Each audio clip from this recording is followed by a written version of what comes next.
Yeah, so it's basically just two synths, two saw waves that I'm running into a bus right here. And in that bus, I have a parametric EQ too, which is cutting out the low end and also reducing a little bit of the high end. I also have a fruity chorus here, which I'm just putting on half, just that it's not the full effect. It makes it nice and groovy. And then I'm also adding a parametric EQ2 again to just clamp down on the high end because I noticed that the high end was just a little bit too much, so I just needed to lower it so that it's the same as the song. Next, we have these Rhodes leads, and they sound like this.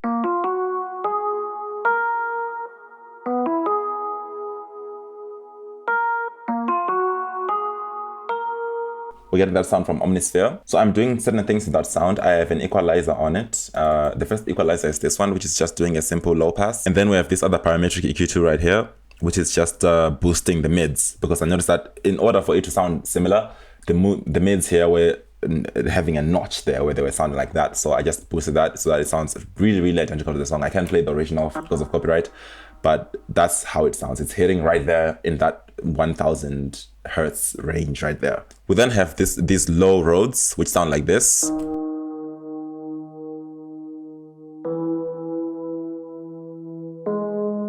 It's basically the same instrument, but with different settings. This time I am boosting the heck out of 500 hertz right here, because that's where it hits in the song. It sounds like this. And then I have another parametric EQ2 right here, which is just cutting out lows so that it doesn't hit too much in the low range. Yeah. Then I have a Valhalla Vintage. Oh, I struggled so much to say that. You guys don't see it because it's editing. I'm adding a Valhalla Vintage right there to just add a lot of reverb because I noticed that that sound has a reverb. So both these sounds together, they sound like this.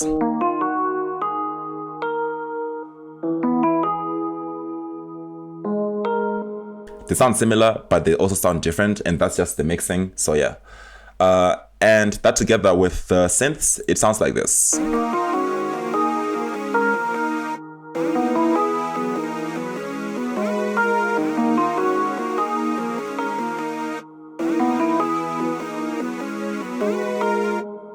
Next, we have this sine whistle. I'm getting this from Serum, and it sounds like this.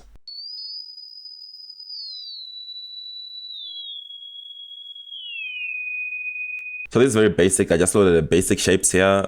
Go here by going to analog and then loading basic shapes. And then I just made it go up 2 octaves like this. 1, 2. And then oh, come on. And then down here, I'm playing with the mono and legato here so that it's a bit slidey. It sounds like this.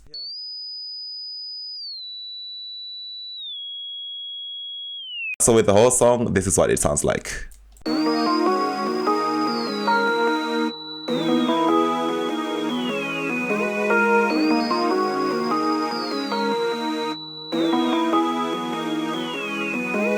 Next to that, we have this part here where it kind of goes quiet and it starts going like, ah, you guys know that part.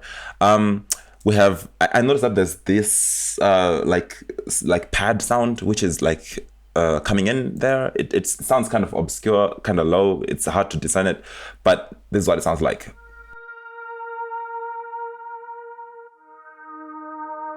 I'm getting this from Citrus.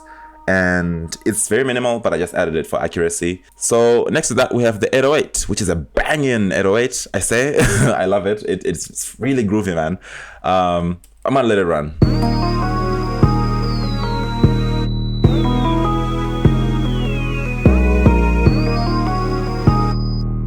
All right, we're doing a lot of the 808. I have a fast distortion. I have a soft clipper.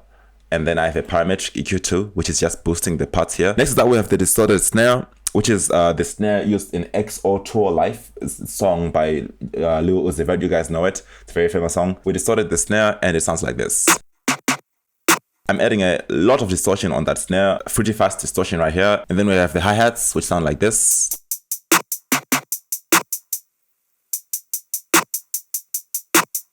And then we have an open hat, simple open hat. And then there's a second open hat, which is a bit more subdued, but it sounds like this. You notice that it quickly shuts up there.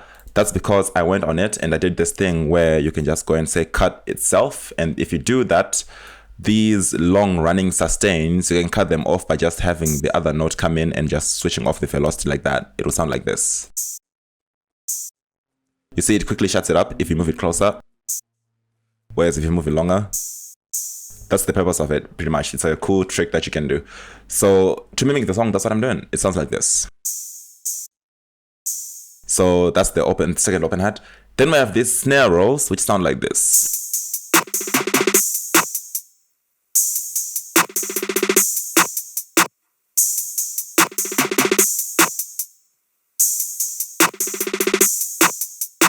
Very cool drum patterns that they have here. Sounds very unique. I love it. I hope they release this song, man. This is really good. Then we have the cymbal, which is a ride, and it sounds like this. It comes in later when it starts actually going in. It sounds like this. So with all the drums, this is what it sounds like.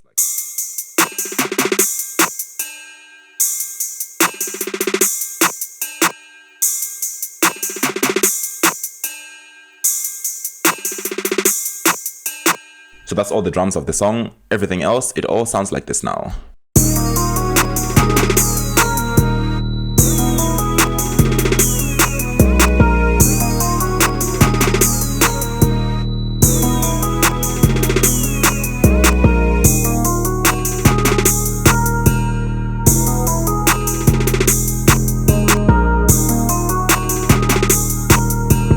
Reverb part coming in.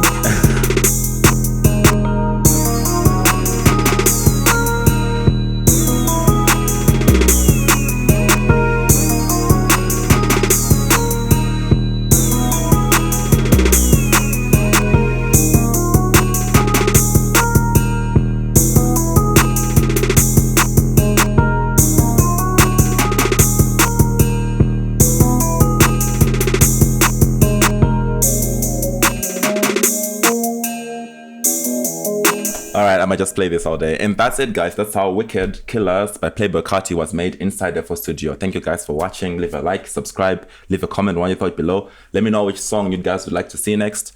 I'm thinking of doing more Playboi Carti, but I'm just recently starting to get into his music. I only listen to him through features, so I don't really know much about his music.